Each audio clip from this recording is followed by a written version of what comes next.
రైతు సోదరులకు శుభాభివందనం. నేలతల్లి కార్యక్రమానికి స్వాగతం.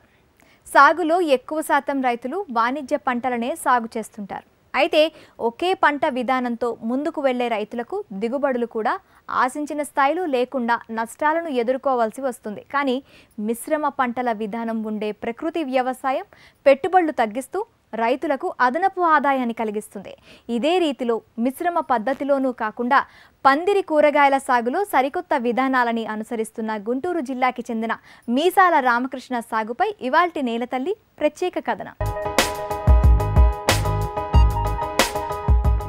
గుంటూరు జిల్లా నందివెల్లి గ్రామానికి చెందిన రామకృష్ణ 3 సంవత్సరాలుగా ప్రకృతి వ్యవసాయం చేస్తున్నాడు. తాను సాగు చేస్తున్న పొలంలో ఒకే పంట విధానం కాకుండా రసాయన రహితంగా అంతరా మిశ్రమ పద్ధతిలో కూరగాయలని పందిరి పంటల్ని పండిస్తున్నాడు. సేంద్రియంగా సాగు చేస్తున్న ఈ విధానంలో అనుభవాలను రైతు మాటల్లోనే తెలుసుకుందాం. నేను ప్రకృతి వ్యవసాయంలో ఒక 8 రకాల కూరగాయలు, అరటి, బొప్పాయి, వీటితో పాటు కొద్దిగా లీఫీ ఆకుకూరలు కూడా పెంచుతున్నాను. పూర్తిగా ఆర్గానిక్ పద్ధతిలోనే, అంటే ఏంటంటే పురుగు మందు అనేది వాడకుండా కేవలం ఆయిల్, ఈ జీవామృతం, పంచగవ్య వీటితోనే మనం కూరగాయలు పెంచడం జరుగుతుంది. ఈ పద్ధతిలో మిర్చి ఇప్పుడు మీరు చూస్తున్న పంట. ఈ మిర్చిలో ఏంటంటే ఈ వెరైటీ వచ్చేసరికి మగధీర. దీన్ని మనం జూన్లో నాటాము. దీంట్లో ఉన్న ఇదేంటంటే కాయ సన్నగా తెలుపు కాయ.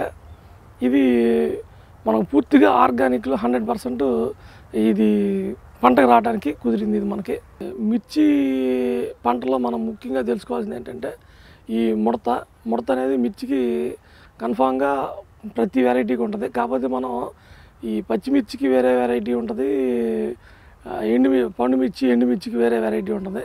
వీటిలో మనం దిగుబడి తక్కువగా, ముడత తక్కువగా ఉండే వెరైటీ చూసుకొని మనం పచ్చిమిర్చికి ఉపయోగించాల్సి ఉంటుంది. ఈ ముడతకు కారణమైన తామర పురుగు, తెల్లదోమ వీటిని మనం నివారించుకోవడానికి వేప నూనె, కానుగ నూనె, ఆముదం, నువ్వుల నూనె, కొబ్బరి నూనె వీటి 5టిని కలిపి ఒక ట్యాంకీకి 20 లీటర్ల ట్యాంకీకి మనం 100 ml వేసి ప్రతి వారం స్ప్రే చేయడం జరుగుతుంది. వీటిలో మనం ప్రోటీన్ కోసం అని చెప్పని ప్రతి వారం మార్చి వారం ఒక ట్యాంకీకి ఒక 3 కోడిగుడ్లు దీంట్లో మిక్స్ చేసి స్ప్రే చేయడం జరుగుతుంది. ప్రస్తుతానికైతే మిర్చి పంట మీద ఈ ఆహారంతో మనం ఈ ఆయిల్తో స్ప్రే చేసినప్పుడు మాత్రం ముడత అనేది ఈ మగధీర వెరైటీకి అనేది లేదు. కొన్ని పచ్చిమిర్చి వెరైటీలు కొన్నిటికి ఈ ముడత రావట్లేదు. అధిక దిగుబడి ఇచ్చే 314, 145 వీటికి మన సేంద్రీయ వ్యవసాయంలో ముడత అనేది వస్తుంది.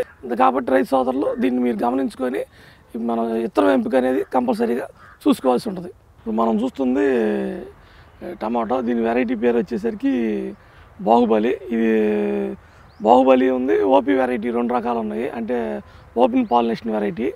వీటిలో మనం గమనించాల్సింది ఏంటంటే దీన్ని మనం పూర్తిగా సేంద్రీయ పద్ధతిలో పండిస్తుంటామంట. దీని వయసు వచ్చేసరికి ఇప్పటికి మనం పెట్టిన తర్వాతే 60 days. అంతకుముందు ఒక 60 రోజులు, అంతకుముందు 30 రోజులు పైరు, ఇప్పుడు ఒక 60 రోజులు. ఇప్పుడు అంతా పూత పింద కాయ దశలో ఉంది. మనం ఇంకొక 10 రోజుల్లో మనం కాయని తుంచుకోవచ్చు. అయితే ఏంటంటే ఈ మనకి టమాటా మీద మెయిన్గా వచ్చేది ఏంటంటే లీఫ్ మైనర్, ఎర్లీ బ్లైట్. వీటి కోసం మనం ఏం చేసామంటే కానుగ నూనె మనం ఇప్పటికి 3 సార్లు స్ప్రే చేయడం జరిగింది. కానుగ నూనెతో మనం తెగులు నివారించుకోవచ్చు. వైరల్ తెగులు కూడా మనకి కానుగ నూనె, వేప నూనె 2 కలిపి మనం స్ప్రే చేయడం మూలన ఈ రెండింటిని మనం ఈ టమాటా పొలంలో మనం నివారణ చేసుకోవడం జరిగింది. పురుగుకి మనం అగ్నాస్త్రం వాడటం జరిగింది. ఈ సూది పురుగు అనేది టమాటాని విపరీతంగా మనకి నష్టం చేకూర్చుద్ది. సూది పురుగు నివారణకి మనం అగ్నాస్త్రం స్ప్రే చేయడం జరిగింది. మరలా దీనికి జీవామృతం 10-15 రోజులకి స్ప్రే చేస్తూ ఉంటాము. ప్రతి వారం రోజులకి భూమిలో వదులుతూ ఉంటాం. ఒక వారం ఆయిల్ వదిలినప్పుడు నెక్స్ట్ వీక్ జీవామృతం వదులుతూ ఉంటాము. దీంతో మనకి టమాటా పంట బాగానే ఉంటుంది. ఏ పంట కూడా ఎక్కువ వేయవండి. మనం ఇప్పుడు టమాటా వేసి మీరు చూస్తుంది ట్రెల్లిస్ విధానం. దీంట్లో ఇంతకుముందు బీర సాగు చేయడం జరిగింది. బీర అయిపోయినాక టమాటా నారు పెట్టడం జరిగింది. అయితే ఏంటంటే ఇది 30 సెంట్లేనండి. ఇది ఎక్కువ ప్రొడక్షన్ అనేది ఏది ఎక్కువ చేయం. మా రైతు మాకు కొన్ని సొసైటీలో అమ్ముడుపోవడానికి సరిపోయే దిగుబడి మాత్రమే మేము ప్రొడక్షన్ చేయడం జరుగుతుంది. ఇప్పుడు మీరు దీంట్లో చూడొచ్చు, గొర్రె ఎరువు కూడా కనబడుతుంది. గొర్రె ఎరువు కూడా మనం నేలకి ఇవ్వడం జరిగింది. గొర్రె ఎరువు, ఘనజీవామృతం మరియు జీవామృతం. ఎందుకంటే ఈ గొర్రె ఎరువులో ఎక్కువగా కలుపు ఉంటుందని చెప్పిన ఉద్దేశంతో మన రైతు సోదరులు ఎక్కువగా పొలానికి వేయరు. కాకపోతే ఏంటంటే మనకి డ్రిప్ పద్ధతిలో కలుపు అనేది చాలా తక్కువగా ఉంటుంది కాబట్టి నేను గొర్రె ఎరువుని కూడా మనం పొలానికి వేయటం జరిగింది. కలుపు తక్కువ అంటే ఏంటంటే డ్రిప్ పద్ధతిలో ఆ మొక్కలకి సరిపోని నీళ్ళు వేస్తాము. కలుపు ఎక్కువగా పెరగడానికి వాటికి విత్తనం మొలవడానికి కానివ్వండి, నెక్స్ట్ వచ్చేసరికి అవి పెరగడానికి కూడా ఏంటంటే రైతు సోదరులు ఎరువుని చిమ్మేయటం జరుగుద్ది. భూమి మీద చిమ్మేసిన ఎరువు, కాంప్లెక్స్ ఎరువు కానివ్వండి, పెంటపోగు కానివ్వండి, ఏదన్నా కానివ్వండి, భూమి మీద ఎరువు పూర్తిగా చిమ్మినప్పుడు మొక్కలకు ఉపయోగపడేది 20%. మిగతాదంతా కూడా అది గాలిలోకి ఆవిరైపోవటం కానివ్వండి, లేదంటే కలుపు మొక్కలకి ఆవాసానికి ఉపయోగపడుతుంది. మనం ఏంటంటే కలుపు విత్తనం తయారైన దాకా దాన్ని మనం కలుపు పెంచకుండా ముందుగానే దాన్ని మనం కలుపు నివారణ అనేది జరుగుతూ ఉంటుంది. ఆ కలుపు పెరగడానికి కూడా ప్రధాన కారణం కాంప్లెక్స్ ఎరువుని మనం భూమి మీద చిమ్మటమే. ఈ భూమి మీద చిమ్మినప్పుడు కలుపు కామన్గా పెరుగుతూనే ఉంటుంది. ఎందుకంటే కోట్ల విత్తనాలు భూమిలో ఉంటాయి. వాటికి అనుకూలమైన వాతావరణం వచ్చినప్పుడు అవి పెరిగిపోతాయి. ఎటువంటి పరిస్థితుల్లో కూడా మనం నీళ్లు తక్కువగా ఉంటాయి. ఎరువు కూడా మన మొక్కకు సరిపోయిన ఎరువు మాత్రం ఇస్తాం మనం. ప్రకృతి వ్యవసాయంలో దిగుబడి సాధారణంగానే ఉంటుంది, కానీ పెట్టుబడి తగ్గిస్తూ నష్టాలు లేకుండా దిగుబడులు సాధించే మార్గాలు మాత్రం అనేకం. ఆ విధంగానే సేంద్రియ పద్ధతిలో ప్రధాన పంటగా మిర్చిని సాగు చేస్తూనే అంతర పంటలుగా బెండ, టమాటో మొక్కలను సాగు చేస్తున్నాడు ఈ రైతు. ఈ ఆర్గానిక్ ఫార్మింగ్ చేయడం వల్ల భూమిలో మంచి సూక్ష్మజీవులు పెరిగి యాక్చువల్గా ఇప్పుడు ఈ తెగుళ్ళు కలగజేసే ఇవన్నీ కూడా మన భూమిలోనే ఉంటాయి. ఎక్కడి నుంచో బయట నుంచి ఎగురు వచ్చే కీటకాలు అనేది పురుగు మాత్రమే. ఈ మన తెల్లదోమ ఇవన్నీ కూడా గుడ్లన్నీ కూడా మన నేలలో పెట్టుకుంటాయి. ఎప్పుడైతే మన నేలలో సేంద్రీయ పదార్థం ఎక్కువ అవుతుందో గ్రాడ్యువల్గా దాని తెగుళ్ళు కలగజేసే బ్యాక్టీరియాలు, వైరస్లు అనేవి మన భూమిలో నశించడం మూలన దిగుబడి పెరుగుతుంది, తెగుళ్ళు తగ్గుతాయి. సేంద్రీయ వ్యవసాయంలో ఇది తప్పనిసరిగా సాధ్యమవుతుంది. ఎక్కువగా పంట దిగుబడి రాదు, ఎక్కువ ఖర్చు అవ్వదు. మనకేంటంటే కెమికల్ వ్యవసాయంలో మనం పెట్టిన ఖర్చు ఎక్కువగా కనపడి మనకు వస్తూ ఉంటుంది. అది మళ్ళీ వాళ్ళకే ఖర్చు అవుతూ ఉంటుంది. మనం ఆలోచించాల్సింది ఏంటంటే రైతుకి ఎంత మిగులుతుంది, ఒక ఎకరా కూరగాయలు వేసినప్పుడు ఎంత మిగులుతుంది. కనీసం ఎకరా కూరగాయల్లో మేము చూసినప్పుడు ఒక 60,000 మాత్రం మాకు ఏ రకమైన పంటలు వేసినా కూడా ఒక 60,000 ఎకరాకి మిగులుతుందండి. సేంద్రీయ వ్యవసాయం మీద ఇప్పటివరకు ప్రభుత్వం దృష్టి పెట్టినట్టుగా మాత్రం మేము నిర్ధారణ రాలేదు. ఎవరో ఒక 4 టీవీలో, యూట్యూబ్ ఛానల్లో తప్పితే ప్రభుత్వం ప్రత్యక్షంగా సేంద్రీయ వ్యవసాయం మీద దృష్టి అయితే ఈరోజు వరకు పెట్టలేదు. దానికి కారణం ఏంటంటే ప్రభుత్వానికి కూడా ఇవి లేదు, ఈ అవగాహన లేకపోవటం కానివ్వండి, లేదంటే దీని మీద పూర్తిగా రిజల్ట్ ఉంటుందా లేదనేది తెలియదు. ఇంకోటి ఏంటంటే రైతులు కూడా చేస్తారా లేదని అనుమానం కూడా కొంతమందిలో ఉండటం వల్ల కూడా దీన్ని ప్రభుత్వం ముందుకు తీసుకెళ్ళలేకపోతుంది. ఇది 100% నిజం చేయొచ్చు. ఇది సాగులో ఉత్తమ ఫలితాలు రావాలంటే ఉత్తమ విధానాలను అనుసరించడం చాలా అవసరం. ప్రకృతి వ్యవసాయంలో అంతర మిశ్రమ పంటల విధానం కూడా అటువంటిదే. తక్కువ నేలలో ఎక్కువ పంటలను సాగు చేసే పద్ధతి వల్ల రైతులకు ఎక్కువ లాభాలు చేకూరుతాయి. ఆ విధంగానే అంతర పంటలుగా తీగ జాతి మొక్కలను ట్రెల్లెస్ పద్ధతిలో సాగు చేస్తున్నాడు రైతు రామకృష్ణ. మరి ఈ ట్రెల్లెస్ పద్ధతిలో సాగు వల్ల కలిగే ప్రయోజనాలు ఇప్పుడు తెలుసుకుందాం. ఇది ట్రెల్లీస్ విధానంలో ఉన్న పందిరి. ట్రెల్లీస్ అంటే ఏంటంటే మనకి ఒక సాలుకి పందిరిలో సాలుకి మధ్య దూరం ఒక 50 సెంటీమీటర్లు ఉంటుంది. ఇదేంటంటే బీర, కాకర, పొట్ల దేనైనా మనం పందిరి విధానం సాగు చేసుకోవచ్చు. మళ్ళీ దీంట్లో టమాటాకి మనకి ఇది పూర్తిగా అనుకూలం. ఇది టమాటాతో పాటు మిగతా అన్నీ కూడా పందిరి క్రేపర్స్ అన్నీ కూడా దీంట్లో మనం పెంచుకోవచ్చు. ఆ ఉద్దేశంతో మనం దీన్ని ఈ ట్రెల్లీస్ విధానం మనం వేయడం జరిగింది. సో ఈ గ్రోత్ మంచిగా ఉండడం ఏంటంటే పైరుకి, మన మనిషికి, ప్రతి జీవికి గాలి ఎట్లా అవసరమో పైరుకి కూడా గాలి అవసరమే. మనకి ఎక్కువగా అధిక దిగుబడి కోసం కానివ్వండి, లేదంటే ఎక్కువ మొక్కలు పొలంలో పెట్టినప్పుడు వాటికి ఇంకా తెగుళ్ళు ఎక్కువ అవుతాయి. దాని మీద మన నివారణ చర్యలు కూడా వాటి మీద పూర్తిగా పనిచేయవు. అందువల్ల ఏంటంటే పైరు మనం దీంతో పోల్చుకుంటే మనం ఎక్కువ ఒత్తుగా మాత్రం ఏ పైరు పెట్టకూడదని మాత్రం నేను అనుభవపూర్వకంగా తెలుసుకున్నాను. ఇది వచ్చేసరికి ఏంటంటే టెల్లిస్ విధానంలో మనకి ఇందాక చెప్పుకున్న విధంగానే దీంట్లో మనం క్రాప్స్ పెంచుకోవచ్చు, ఎక్కువ రకాల తీగజాతి కూరగాయలు పెంచుకోవచ్చు, వాటితో పాటు మనం టమాటా కూడా పెంచుకోవచ్చు. ఇప్పుడు మీరు ఇది చూస్తుంది ఏంటంటే మన టమాటా పక్కనే ఉంది. ఇది కీరా దోస. ఇది మనం వర్షాకాలంలో అంటే ఏంటంటే జూను కూడా కాదండి, జూలై నుంచి మనం మార్చి వరకు పండించుకోవచ్చు. ఎందుకంటే మా నేలలో టెంపరేచర్ ఎక్కువైన కొద్దీ కూడా దీంట్లో చేతులు వస్తూ ఉంటాయి. అందువల్ల మేము ఈ 6 నెలల్లోనే మేము పండించడం జరుగుతుంది. ఈ కీరా దోస వచ్చేసరికి ఏంటంటే ఒక 40 రోజులకి కాయ కోతకు వస్తుంది, 40 నుంచి 50 రోజులకి కాయ కోతకు వస్తుంది.